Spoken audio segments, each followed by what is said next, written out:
Buenas tardes, muchas gracias a todos por estar acá hoy, a esta convocatoria. Eh, Mi nombre es Beatriz Santiago, soy la coordinadora del centro, y bueno, es un gusto presentar dentro de los lineamientos que tiene el Centro de Recursos, Ser en Formación, el ciclo de encuentros virtuales. Este viene a ser el segundo encuentro, perdón. El primero estuvo a cargo de Teresita, que está acá también con nosotros el lunes. Ahora lo va a dar la profesora Beatriz Chiosoni. Y quiero dar la bienvenida y saludar a la inspectora Elsa Sosa, que es nuestra inspectora referente y también nos está acompañando, que aclaró que no podía verse, pero bueno, está ahí, ¿verdad, Elsa? Bueno, buenas tardes a todos. Estuve recorriendo los participantes y la verdad que son muchos los que se están conectando, porque veo que siguen los participantes y que se anotaron muchos docentes. Es Sí. decir, que yo tengo que felicitar primero esta convocatoria que ha hecho el Centro de Recursos y por otro lado, digo, la posibilidad que tienen los docentes a través de ustedes de poder perfeccionarse en la atención de los estudiantes que por la vulnerabilidad, ¿verdad?, que ellos atraviesan, necesitan esta contención pedagógica que por suerte ustedes siempre están y nos están apoyando. Un gusto para mí saludarlos, estar acompañando esta instancia y también, como todos los docentes, aprender mucho, ¿verdad?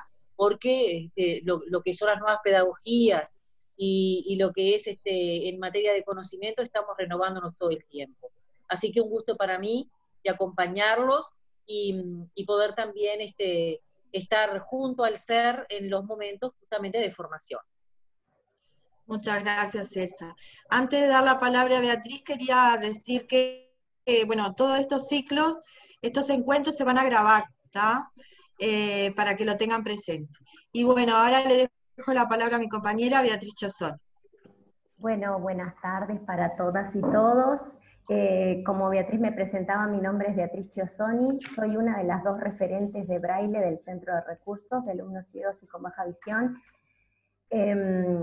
Hace 4 años que trabajo en el centro y mi formación principal es de docente de aula de inglés. Yo empecé a trabajar en el centro como docente y me formé dentro del centro en el área de Braille, que es lo que voy a compartir con ustedes hoy.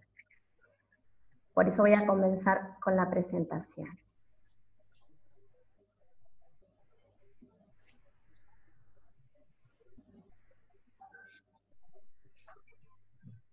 Decimos lectoescritura braille y ahora vamos a explicar un poquito qué es.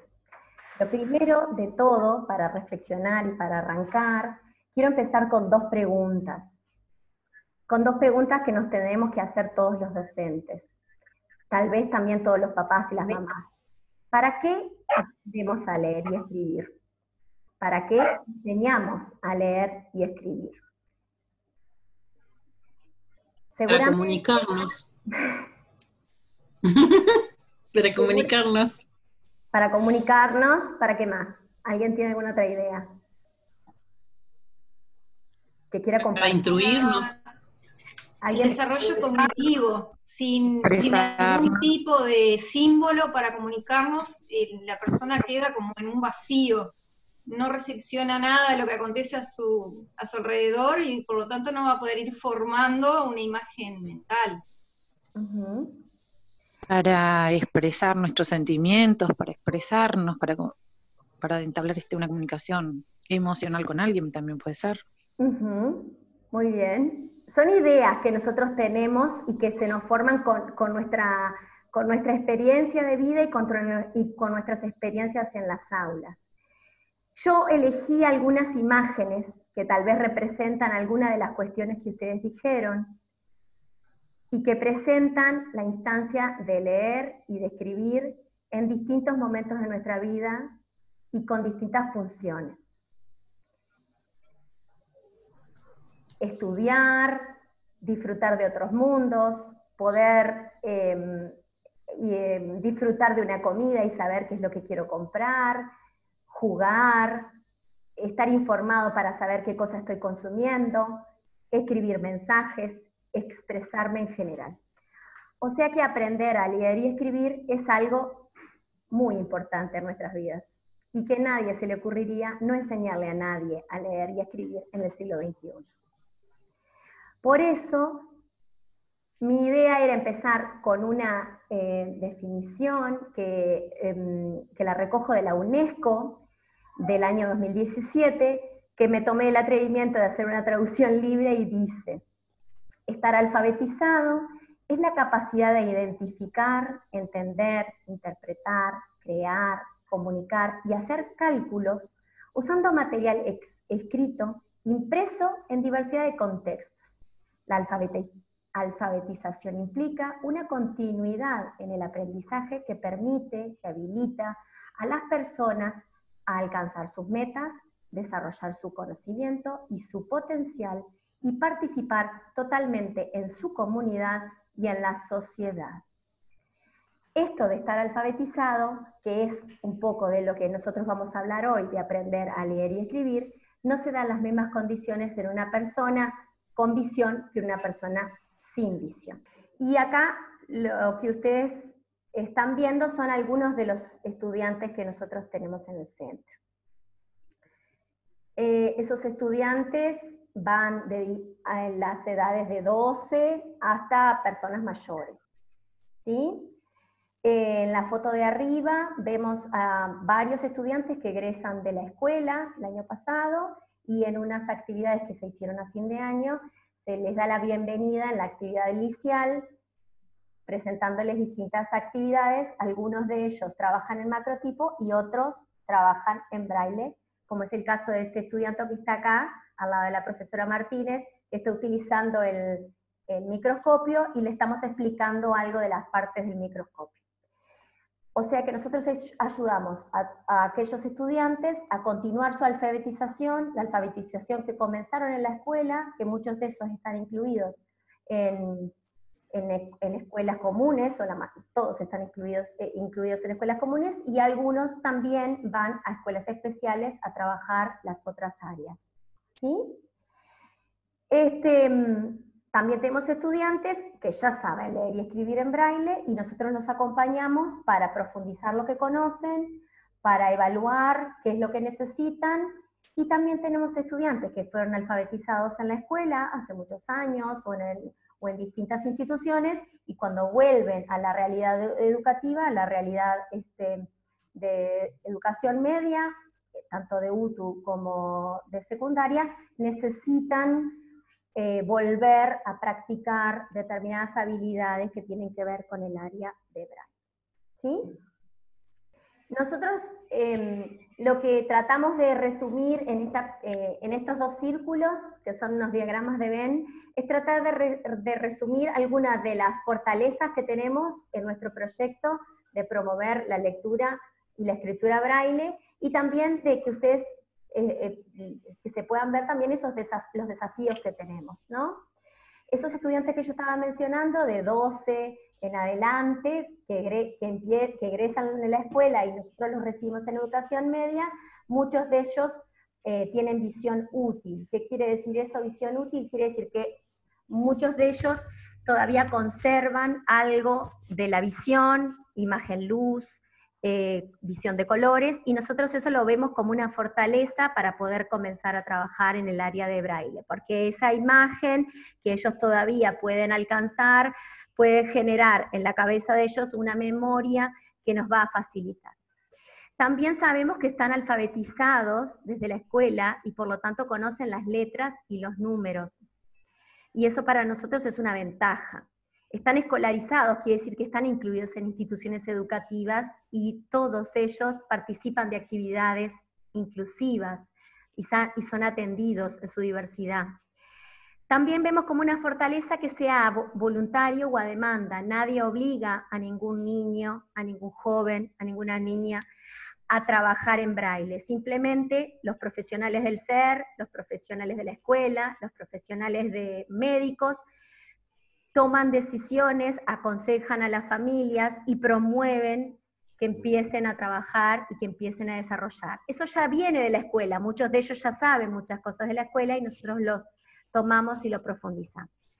Pero también sabemos que como desafío tenemos una etapa de la vida, de muchos de ellos, que es una etapa de la adolescencia, que implica muchos cambios y que implica aceptación de los cambios físicos y también aceptación de un montón de situaciones nuevas. Y no solo la adolescencia, porque cuando están trabajando y son más grandes, están en otra etapa de la vida, con otras necesidades, con otros problemas, y que se presenta como un desafío a la hora de decidir cómo trabajar con ellos. La familia, mientras puede ser una fortaleza porque promueva la enseñanza, el aprendizaje, también puede llegar a ser un desafío, porque empezar a aprender braille para muchas familias implica asumir que tienen un hijo que es ciego, asumir que tienen un hijo que necesita, o una hija, que necesita aprender de otra forma algo que no era lo que ellos estaban pensando en un principio, que es entendible, pero que a veces se plantea como un desafío. También es un desafío a las instituciones, y tiene fortalezas también, una cosa y la otra, porque también hay familias que lo promueven, y hay familias que lo impulsan, y hay familias... Y las instituciones muchas veces no conocen la realidad. El braille no es una cosa que esté en la calle, que sea muy común. Entonces nosotros, los que no, o las personas que no están en contacto, no saben lo suficiente, o en realidad lo ven como una barrera. La comunidad lo ve como una barrera, ¿no? No lo vivimos de una forma natural. No está visible en el entorno para tener acceso. Cuando yo comencé y mostraba las imágenes, nosotros a veces lo vemos en las cajas de remedios, pero eso es reciente, lo vemos en las cajas de los perfumes, es reciente, en el ómnibus, en los ascensores, pero no es una cosa que sea habitual. Por eso nosotros lo planteamos como un desafío, porque las personas que tienen baja visión y las personas ciegas necesitan de que nosotros le acerquemos el braille, le acerquemos la lectura, le acerquemos la escritura, porque si no, no está a golpe de vista como está para las personas con visión. ¿Tá? Las distintas realidades también nos plantean distintos desafíos, como la vulnerabilidad que hablaba Elsa al principio, la fragilidad emocional, la fatiga, porque aprender una cosa nueva muchas veces es estresante y me genera cansancio, y muchas veces sabemos que las exigencias escolares, el tiempo que podemos dedicarle, no es todo lo que nosotros queremos, porque la bibliografía habla de trabajar todos los días en braille, y nosotros, por distintas realidades, no podemos encontrarnos todos los días con el braille, por lo menos en lo que nosotros trabajamos en el centro de recursos. Para entender un poquito de qué se trata el braille, algunos de ustedes ya lo deben saber, porque tal vez algunos de ustedes tienen algún estudiante ciego o conocen, pero les cuento un poquito que el braille es un invento del señor Louis Braille del siglo XIX, que es un proceso de varias personas que fueron perfeccionando hasta llegar a este sistema que es el más eficiente que se conoce desde el siglo XIX. Se generan 6 elementos en relieve, están en relieve para que sean accesibles a la yema de los dedos, al tacto. Esos 6 elementos en relieve se encuentran en 3 líneas de 2 puntos, o sea que yo tengo el punto 1 acá arriba y genero la letra A. Con el punto 1 y 2 genero la letra B. Con el punto 1 y 4 genero la letra C, porque los puntos se cuentan de arriba hacia abajo. 1, 2 y 3, en la otra línea 4, 5 y 6.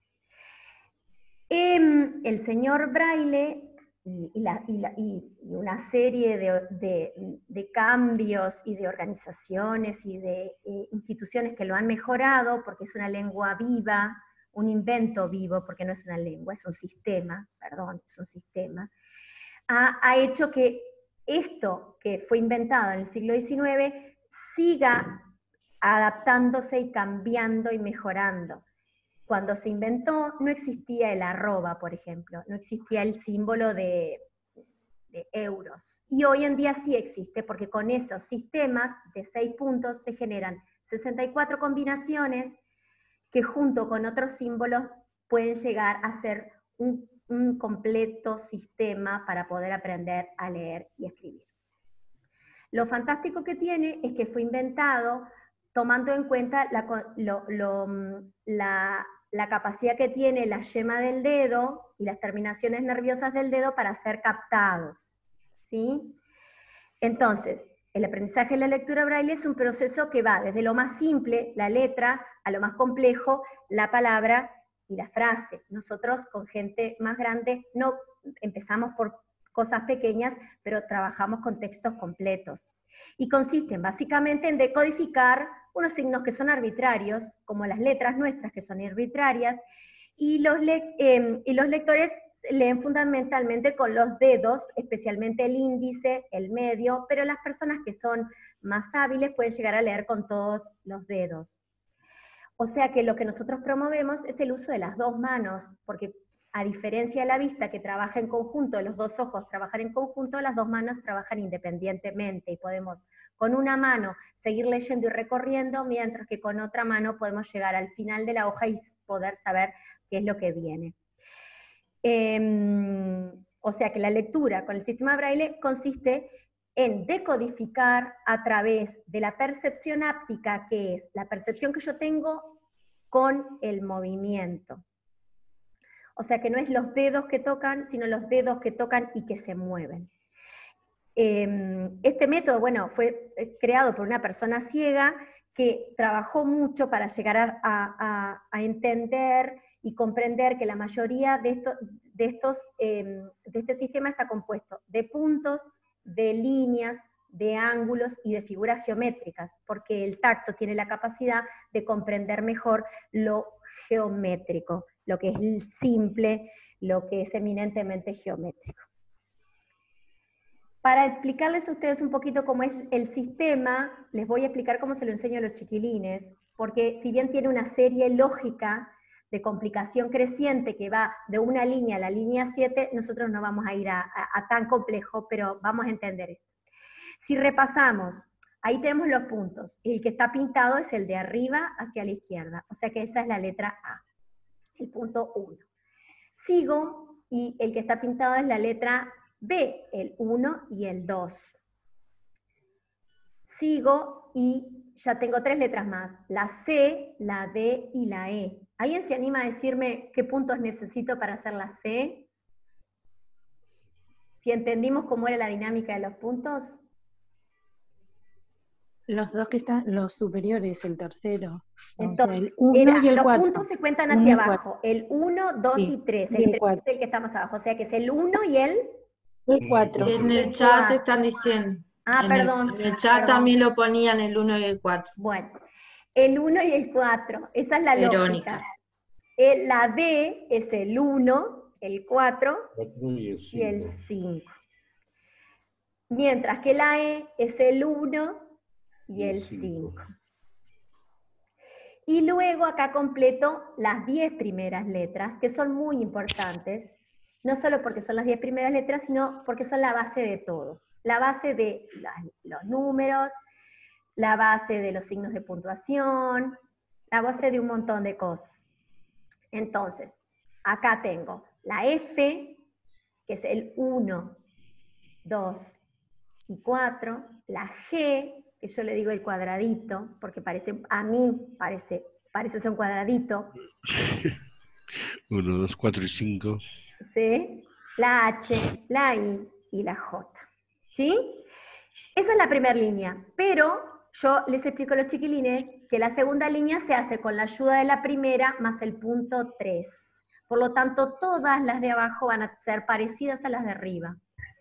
Y entonces acá tengo la K, como la A, pero con el punto 3, la L, como la B, pero con el punto 3, la M, como la C, con el punto 3, la N, y ahí se me genera un problema, porque Braille era francés, por lo tanto la ñ no existía, y no está en esa línea, así que la pongo afuera. No se preocupen, se aprende, se aprende. Después tengo la O, la P, la Q, la R, la S, y si se fijan, Los de arriba y los de abajo tienen un solo punto de diferencia. No sé si les queda, si se entiende. Es el punto 3 la diferencia. Lo que estás diferenciando es el punto 3. Así, la primera línea empieza en la A y termina en la J, la segunda línea, en este caso, ¿no? Que es la forma que yo les explico el chiquilines, pero en la serie Braille tiene otra forma, termina en la T. O sea que la próxima vendría a ser la B corta, pero ahí le agregué otro punto. Es igual que la de arriba, pero que el punto le agregué. El 3 y el 6. El 3 ya se lo había agregado. El 6. Solamente el 6. Entonces ahí tengo la Aquí en el chat también están Son poniendo... muy buenos estudiantes. La profe se le tranca un poco las cosas, pero los estudiantes responden bien, ¿vieron? Es buenísimo la forma de aprenderlo así. Es facilísimo. Bueno, gracias. Gracias a Eso vos. no está patentado, así que no lo patenten. Hay muchas más cosas para aprender, pero en realidad la idea de este invento, que en realidad es un invento didáctico, a ver, yo quería que el aprendizaje de algo que es complejo, porque implica un montón de nuevos desafíos, fuera algo agradable, porque nosotros sabemos que lo que es agradable, uno tiende a repetirlo, a quererlo hacer de nuevo, a practicarlo, a volverlo a hacer, ¿no? Si yo voy a un lugar donde es tan difícil, tan complejo, y tengo todo el elemento agregado de mi vulnerabilidad, de mi situación emocional, de mi condición física, etcétera, etcétera, esa es la idea, que yo lo planteo así para que ellos lo sientan así. Algunos les favorece y lo razonan, y a otros les cuesta un poco más, porque también tiene su lógica, el entender el 1, 2 y el 3, arriba y abajo se complica porque esto también tiene su forma de pensar. La próxima entonces vendría a ser la W, que la puse afuera, Claro. porque en francés no existe, entonces en no la he puesto en el momento. Y ahí después tengo las tres últimas, que es la E, la Y o Y, como se diga, y la Z. La Z. ¿Está? ¿Eso se entendió? Claro. Bueno, qué suerte. Entonces, ahí se nos va a presentar un nuevo problema, porque nosotros tenemos que aprender palabras con tilde, que es un problema que tiene el español, y también generar otro nuevo símbolo, como los números o cuestiones matemáticas, porque con esta combinación hago 64 símbolos. Ahí tengo que inventar unos nuevos, porque la A con tilde ya no va a ser aquel punto solito, sino que va a ser un montón de puntos juntos. La E con tilde ya no va a ser dos puntitos, sino que van a ser justamente los que no tengo en la E común. Eso me lo enseñó un alumno.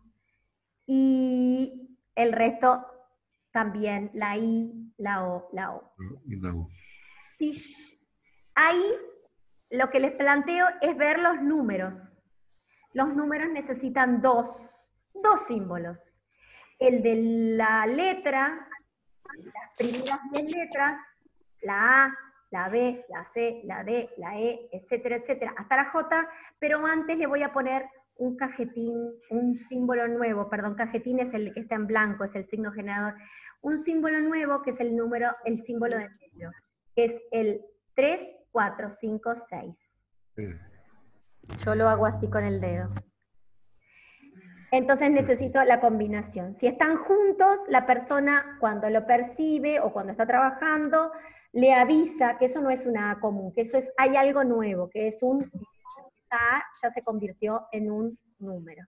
Y si yo combino el símbolo de número y el 1 y después la B larga, ya no va a ser 1B, sino que va a ser 1, 2, porque están pegados. Y entonces yo sigo con ese mismo símbolo de número vinculando a los dos números, porque lo que tiene el braille es que en realidad uno genera el espacio del texto es mucho más grande que lo que uno tendría en tinta, ¿no? Y ahora vamos a ver un libro que nosotros tenemos para que ustedes tomen la dimensión de la diferencia entre una cosa y la otra.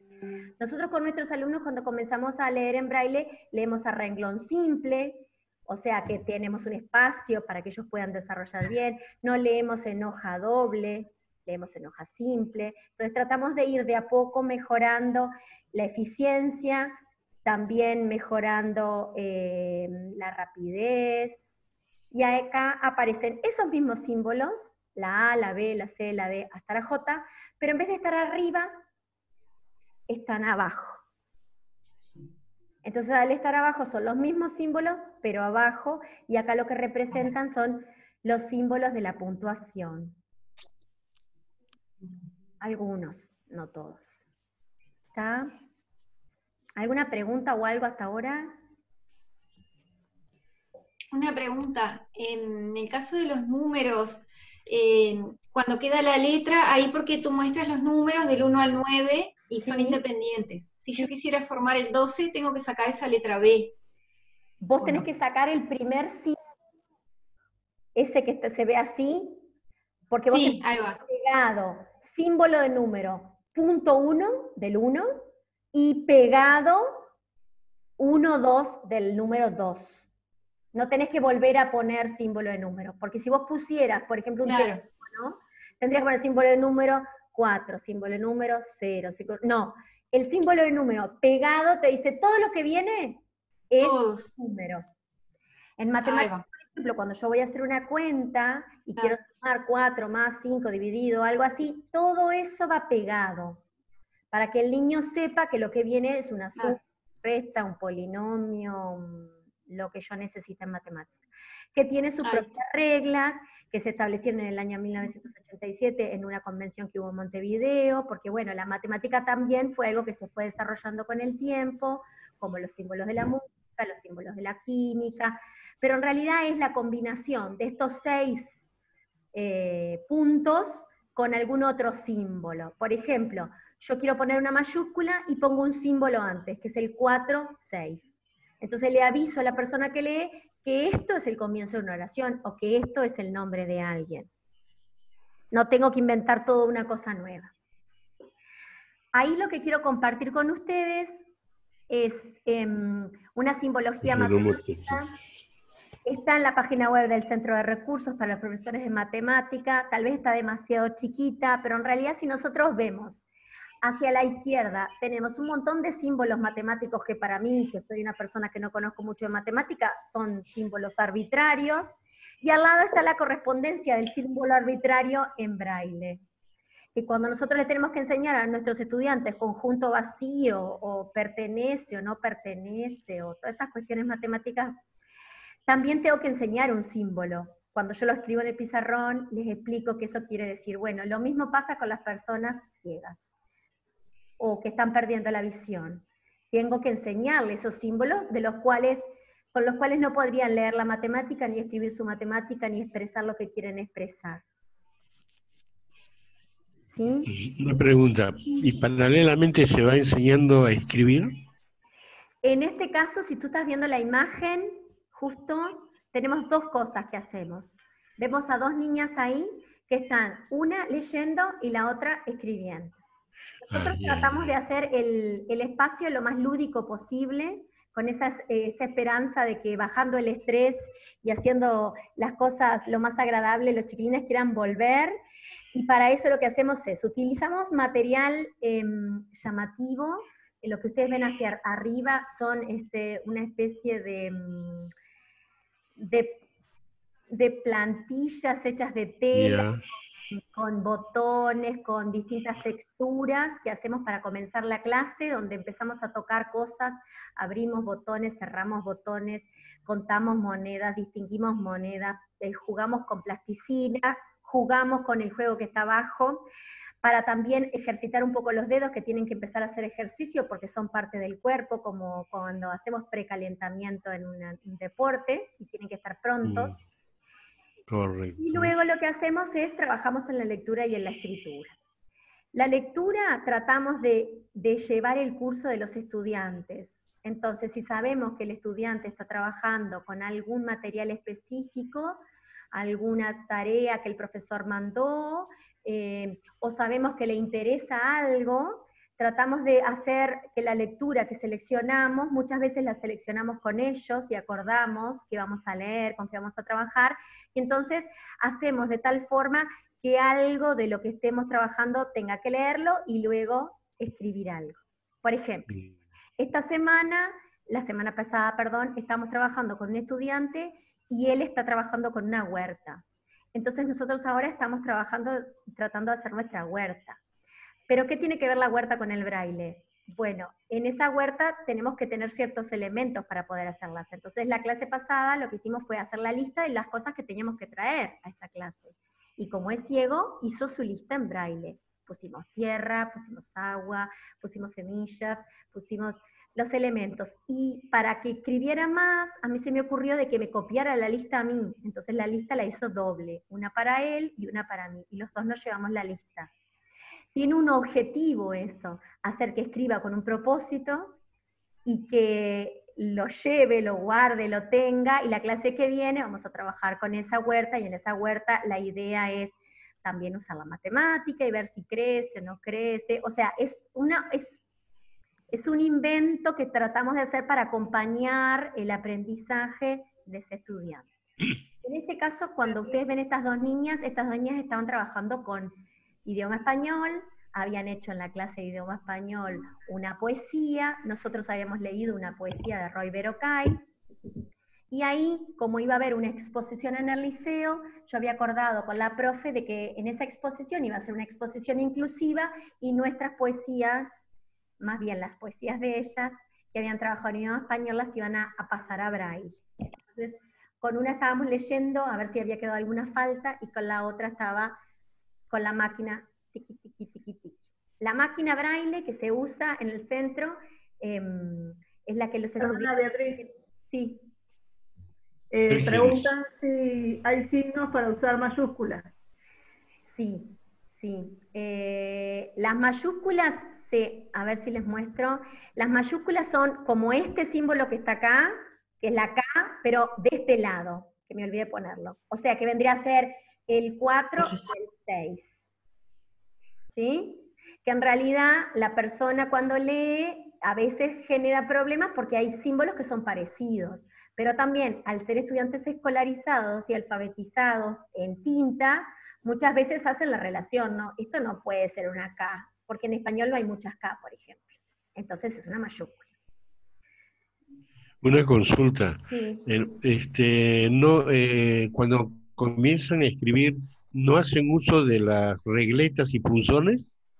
En realidad, muchos de nuestros estudiantes fueron alfabetizados con regletas y punzones en la escuela, entonces yo lo utilizo como una forma de que ellos me enseñen algo, porque en realidad yo no sé trabajar con la regleta, entonces ellos siempre me cuentan, y saben, lo utilizo como, bueno, ustedes me explican y yo les explico lo que yo sé, pero el Centro de Recursos tiene la fortuna de trabajar con la ONCE, y la ONCE y nos ha proporcionado de máquinas braille, y cada uno de los estudiantes que necesita una máquina Perkins, tiene una máquina Perkins en su escuela, en su institución. En su institución.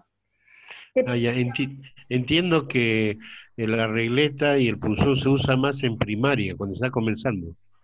Acá ¿Sí? no sé, necesita acá que sabe de la escuela, tal vez te puede contar, porque yo de primaria no tengo mucho conocimiento. Ajá, correcto. Teresita, ¿te animás? No, en la escuela no se usa la regleta, se comienza utilizando la máquina Perkins también. Ah, correcto. Si hay algún estudiante que ha evolucionado y tiene destreza suficiente, en quinto, sexto de escuela se incursiona en regleta. Gracias.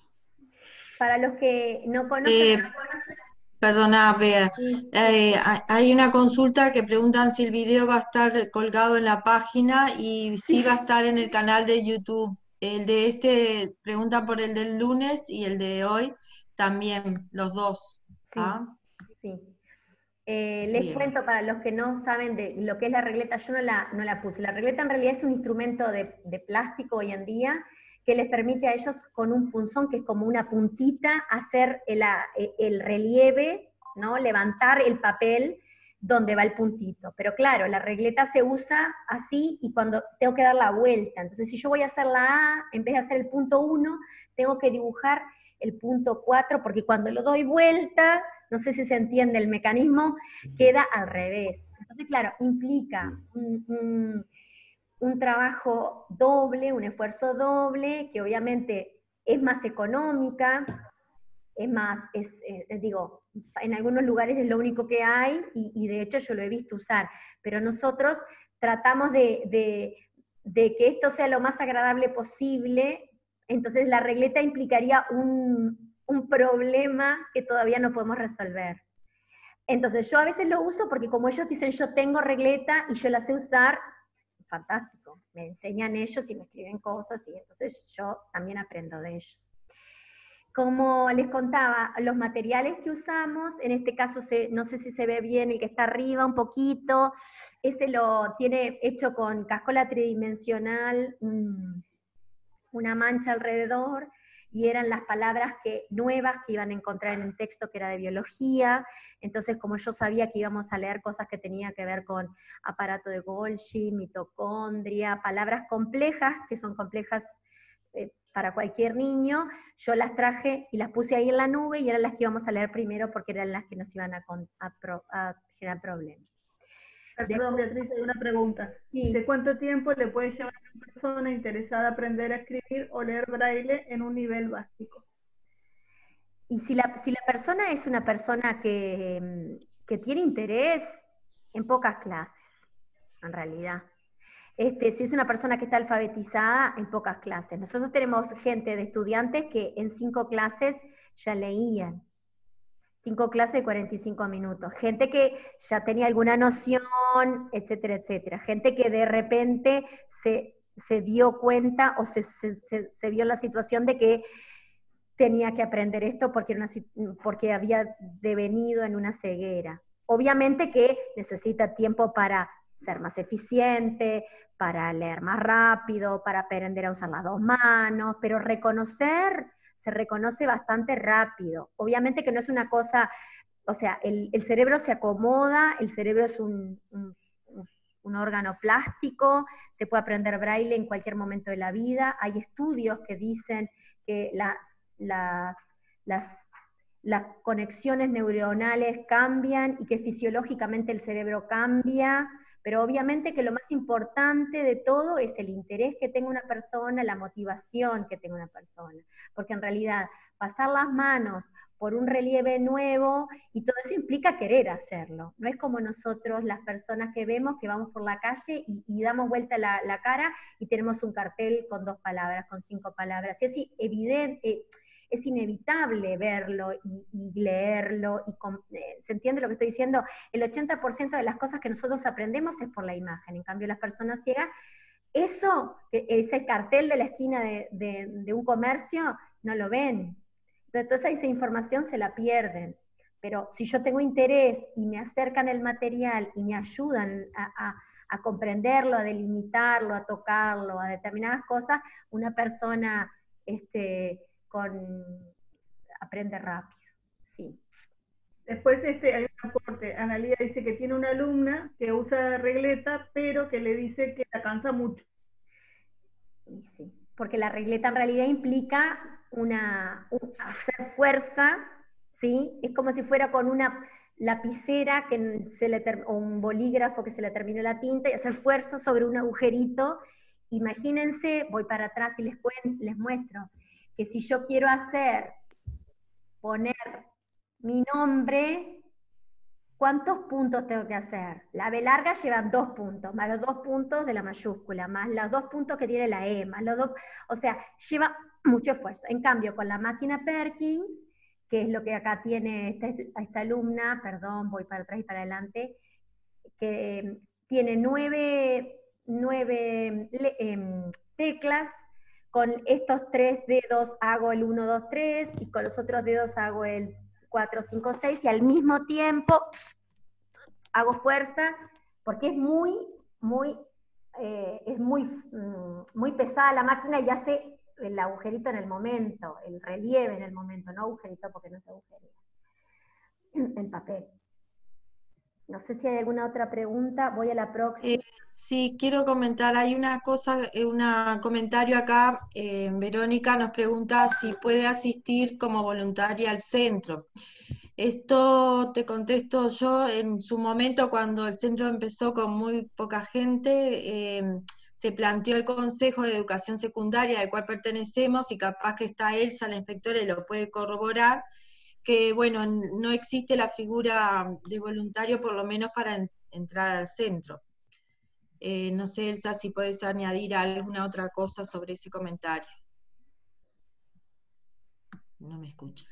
Y lo otro, acá hay una compañera, Analía, que dice que tiene la máquina, pero se le acaba de romper al estudiante.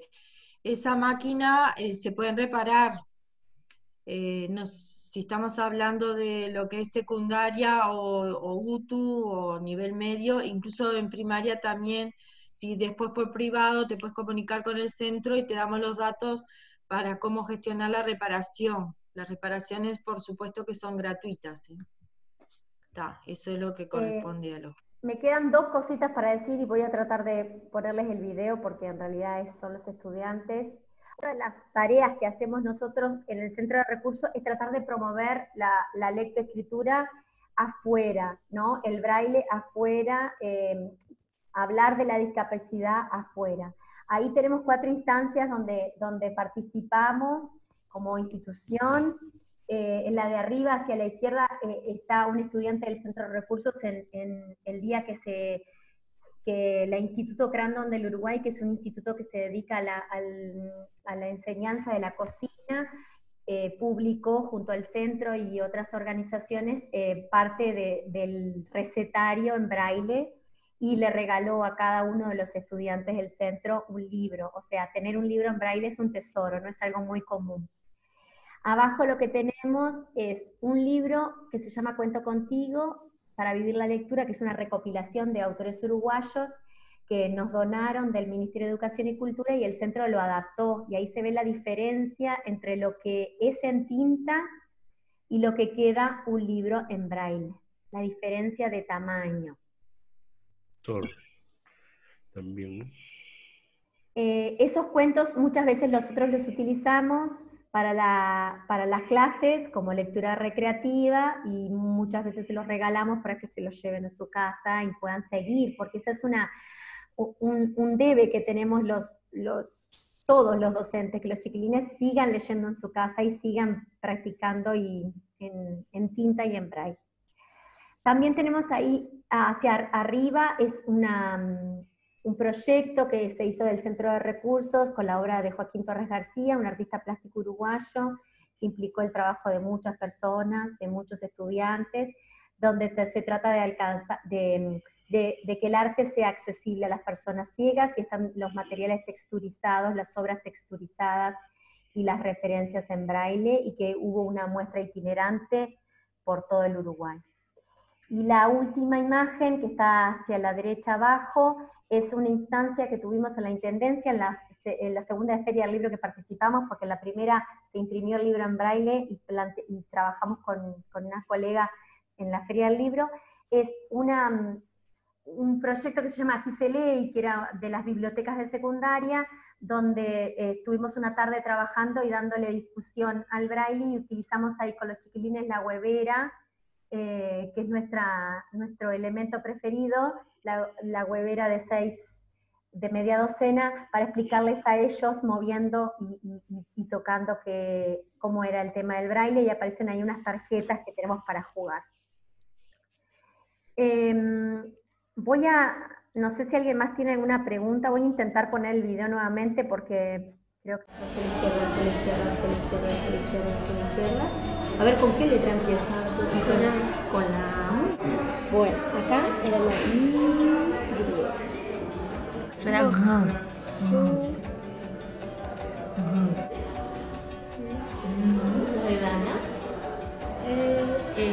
Y esa que tiene todo y con un puntito abajo más. Y acá no sabemos si es una E o una I. A ver, pensá, esta, no te apures. Con los dos dedos, así vemos las dos que vienen. ¿Esa cuál es?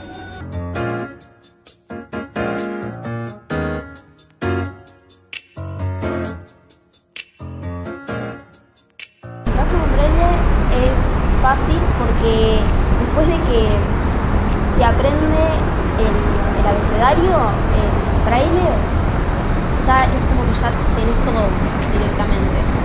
Ya empezás a leer, ya sabes los números, ya estás haciendo prácticamente todo.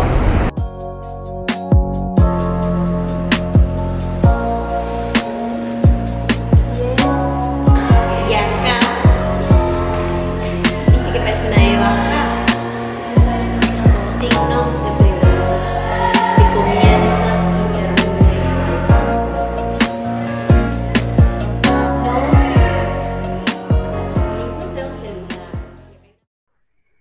Bueno, no sé si tienen alguna pregunta o algo. En realidad Irina hablaba de que sabiendo cada letra uno ya sabe todo. En realidad pues, quiero disentir un poquito, porque no es solamente aprender el código, que es lo que nosotros queremos. Nosotros queremos que ellos aprendan a leer y escribir como una herramienta para poder estudiar, como una herramienta para poder comunicarse, como una herramienta que les permita obtener mejores trabajos, sentirse incluido en la sociedad, para que puedan seguir desarrollando su capacidad, y creemos que no es solamente aprender los símbolos. Por eso quiero terminar con una no sé si yo tengo una pregunta, Beatriz, tengo una pregunta que tiene que ver con, desde nosotros como docentes, ¿cómo es el aprendizaje? No es del lado de los alumnos, sino del lado de los docentes, que si queremos aprender, por ejemplo, braille, yo no lo veo tan fácil, porque tenemos que deshacernos de toda, ¿verdad? Una costumbre que tenemos de lectura, de las macrohabilidades, que ya tenemos aprendidas desde siempre y enseñamos desde ese lugar. ¿Cuánto nos llevaría a nosotros el aprendizaje? Y bueno, sí, es memorístico por un lado, porque tenés que saber cada punto, ¿verdad? Vinculado a cada letra del abecedario, pero ¿cómo es la experiencia de los docentes? Eso me pasó a mí cuando Beatriz me planteó trabajar en el centro, y Beatriz me acuerdo que me dijo, bueno, pero vos sos una persona que ve y vas a ver que lo vas a aprender rápido, porque en realidad tiene una lógica. Es sencillo de aprender para las personas que lo ven, porque nosotros no lo trabajamos con el tacto, yo no lo leo con el tacto, yo lo leo con la vista. Entonces es muy fácil. Yo creo que es justo, y también justo y es útil que los docentes lo aprendan, porque nosotros tenemos estudiantes que merecen recibir el escrito con la nota en braille, que merecen recibir su carné escrito en braille, que merecen recibir el comentario del trabajo escrito en braille, ¿no? Entonces yo creo que el docente puede hacer ese pequeño esfuerzo, como hacemos un montón de cosas los docentes y nos preocupamos por millones de cosas de los chiquilines, porque sabiendo de que tenemos un niño, no sé, a veces mis ejemplos son un poco traídos de los pelos. Yo me acuerdo que yo soy docente de inglés, y entonces nosotros siempre festejamos Halloween, ¿no? Festejamos aunque sea regalándole un chocolate.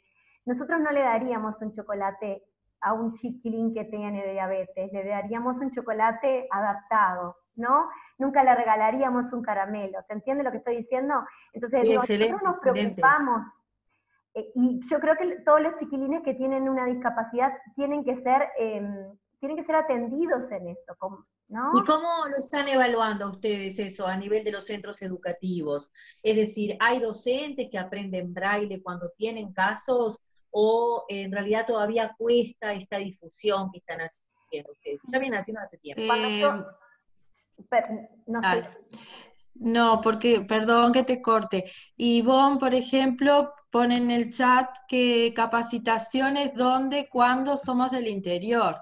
Bueno, decir que nosotros desde el Centro de Recursos todos los años hacemos 2 ediciones de curso virtual, enteramente virtual, o sea que se puede acceder desde cualquier punto del interior del país, incluso desde el exterior, y con diferentes módulos. Entonces el aprendizaje de braille hoy por hoy se da, y bueno, ahora te dejo a ti, Beatriz, que contestes la parte la pregunta de Elsa que le estabas por contestar, pero que tengan en cuenta que sí, hay capacitaciones y que se pueden inscribir con alumnos y sin alumnos, porque en la segunda edición del año damos también un cupo para docentes que no tienen alumnos. El tema es que nos vemos superados, sí, perdón que me extienda, pero bueno, por eso también hicimos estas charlas virtuales, estos encuentros virtuales, porque bueno, ante la demanda tanta que tenemos del curso y que si somos serios no podemos atender a 800 personas, tenemos que tener cupos limitados, bueno, decidimos darnos estos espacios para que por lo menos todos tuviéramos un acercamiento primero a lo que es el braille. Y te dejo ya, Beatriz. No, yo planteaba, cuando puse los círculos, puse a las instituciones como un desafío y como una fortaleza, porque tenemos las dos cosas. Tenemos instituciones como El Salto, que los profesores aprendieron a escribir y a trabajar porque veían que lo necesitaban hacer ya y que los materiales, si bien iban a Montevideo y los hacían, se los mandaban en tiempo, ellos necesitaban hacerle cosas a los chiquilines de hoy para mañana.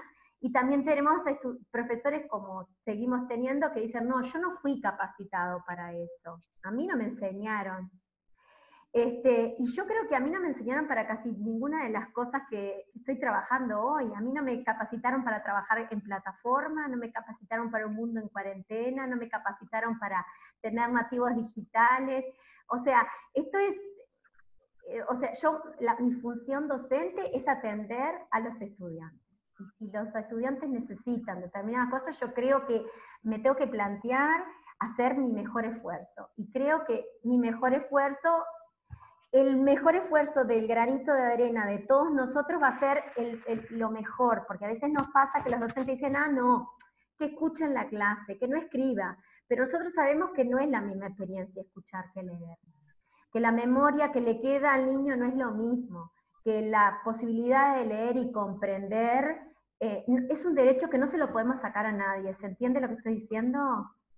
Sí, perfecto, Beatriz. No, te agradezco la respuesta porque me diste una visión en territorio que es importante tener. Para nosotros los inspectores tenemos que conocer en qué podemos apoyar tanto al centro de recursos como desde el lado de los docentes, pero pensando en la centralidad del estudiante, como todos decimos, pero también trabajar en las coordinaciones, este tema, ¿verdad? Si tenemos estudiantes con estas realidades, bueno, de pronto hay que contactarse, ¿sí?, con ustedes, que yo sé que en muchos centros lo hacen, en muchos liceos lo hacen, pero bueno, creo que es importante conocer las macrohabilidades desde los estudiantes, las posibilidades de los estudiantes con esta realidad. Y qué mejor que poder conocer este sistema, como tú decís, y ponerlo en práctica. Es que sí, es la única forma de acceder a la lectura y a la escritura, y sabemos que hay muchos de nuestros niños que van a perder la visión, entonces es una herramienta que no lo tenemos que ver como una pérdida, lo tenemos que ver como un elemento más, como un elemento que les habilitaría pero ese es algo, o sea, no es que la lectura braille esté de moda en el mundo, al contrario, es un problema. De hecho, hay muchas personas, millones de personas que no lo saben usar, porque no aprendieron en el tiempo y forma, o porque devinieron ciegos en la adultez, entonces es más difícil aún. Pero nosotros estamos dentro de un espacio educativo, donde tenemos que promover la lectura y la escritura de todos los niños. En este caso, es algo muy específico porque nuestros niños son muy específicos. No sé si hay alguna otra pregunta. Muy bien, muchas gracias, Beatriz, muchas gracias. De nada. Acá hay un comentario que viene en cuanto a la cuarentena, ¿no? Estos chicos tienen clase por plataforma también, como son estas clases. Son iguales que el resto de los que se le da a los demás. El SER se tuvo que reinventar, como nos reinventamos todos los docentes del Uruguay y del mundo, para dar clase. Y bueno, ahí nos apoyamos de la tecnología, y por eso el primer encuentro fue Tiflotecnología. Usamos el lector NVDA y todo lo que conlleva con eso, ¿no?